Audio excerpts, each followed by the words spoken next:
আমরা এখানে দুর্ঘটনা সংঘটিত হওয়ার পরে প্রথম রেসপন্ডার টিম হিসেবে আমরা এই স্কুলে প্রবেশ করি এবং স্কুলে প্রবেশ করার পরে আমরা এই অবস্থানে এসে প্রথমেই দুটি লাশ দেখতে পাই। তার মধ্যে সম্ভবত একজন মা এবং তার ছেলের লাশ ছিল।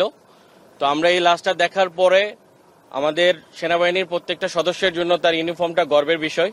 তো আমাদের ওই সময় আসলে আমাদের গর্বের চেয়ে ওই মা এবং ওই স্টুডেন্টের সম্মানটাকে আমরা প্রাধান্য দেওয়ার চেষ্টা করেছি এবং সাথে সাথে আমি এবং আমার সাথে যে সৈনিক আশিক, আমরা আমাদের দুজনের ইউনিফর্মটা খুলে তাদের সম্মান রক্ষার্থে আমরা কাজ করার চেষ্টা করি এবং ওটা করার পরে আমরা আমাদের উদ্ধার কার্যক্রমগুলো পরিচালনা করি। আমরা আনুমানিক 7টা থেকে 7:30 পর্যন্ত আমরা এই কাজ অব্যাহত রাখি এবং 7:30টার দিকে আমরা আমাদের উদ্ধার কার্যক্রম শেষ করে আমরা আমাদের ক্যাম্পে প্রত্যাবর্তন করি। ধন্যবাদ।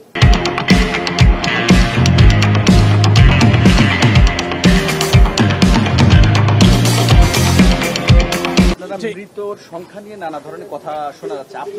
আপনারা ব্যক্তিগতভাবে আপনাকে যদি বলি যে কয়জন মৃত মানুষকে উদ্ধার করতে পেরেছিলেন অক্ষত অবস্থায়? বা আমরা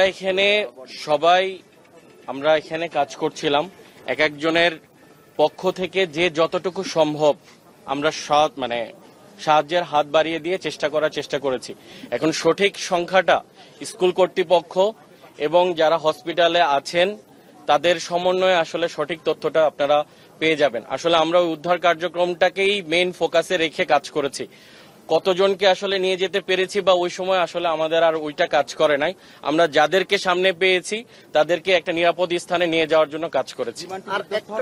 পরে আপনারা পৌঁছান এখানে?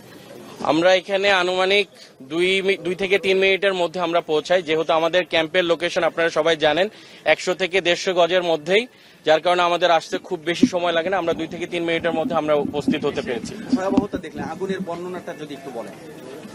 আগুনের ভয়াবহতাটা এখানে যেই এয়ারক্রাফটটা যে জায়গায় ক্র্যাশ করেছে সেই জায়গায় তো আগুনের প্রজ্বলনটা ছিল, সাথে তার সামনেই দুটি লাশ পড়েছিল। আমাদের এই স্পটে এসে আমরা প্রথমে এটাই দেখতে পাই যে আগুনটা হচ্ছে স্কুলের যে কক্ষটাতে আগুন জ্বলেছিল এবং তার সামনে দুটি লাশ।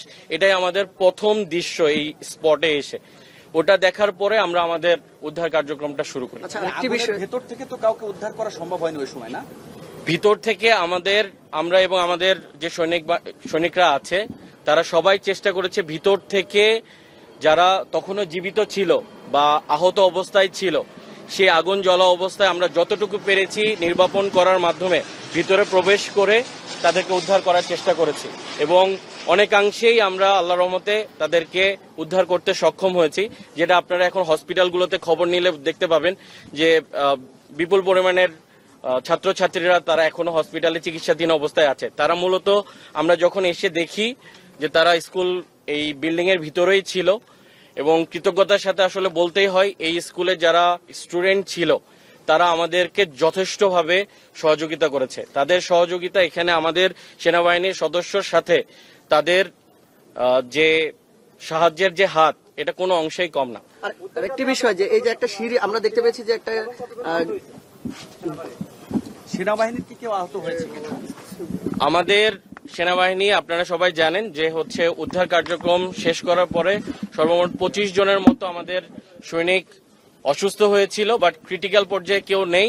বর্তমানে 11 জনের মতো সৈনিক আমার এখনো ঢাকা সিএমএইচ এ চিকিৎসাধীন অবস্থায় আছে। আরেকটি বিষয়, একটি গেট দিয়ে আমরা দেখতে পেয়েছি যে সামাজিক যোগাযোগের মাধ্যমে একটি ফুটেজ যেটিতে গেট দিয়ে বাচ্চাদেরকে নামিয়ে আনতেছিলেন আপনারা, ওগুলো সবাই কি অবস্থায় ছিল বা গেটটা কোথায় পেলেন ওই বিষয়টা যদি একটু বলতেন। আমরা এখানে যেই স্কুলে যে গ্রিলটা দেওয়া আছে, যে আপনারা দেখবেন যে হচ্ছে বারান্দাগুলোতে গ্রিলের মাধ্যমে আছে বা 2 সাইডে গ্রিলের মাধ্যমে তাদেরকে ক্লাসের বা হচ্ছে স্কুলের যে পরিধিটা ছিল আমরা ওটাই ভেঙে মেনলি স্লাইডিং এর একটা ব্যবস্থা করে, যেটা আপনারা দেখেছেন এটাই মেনলি আমরা ওখানে তাৎক্ষণিকভাবে ওটা আলাদা করে না, এখানে স্কুলের যেটা ছিল সেটাকে আমরা ব্যবহার করে মেনলি ওটা করার চেষ্টা করেছি।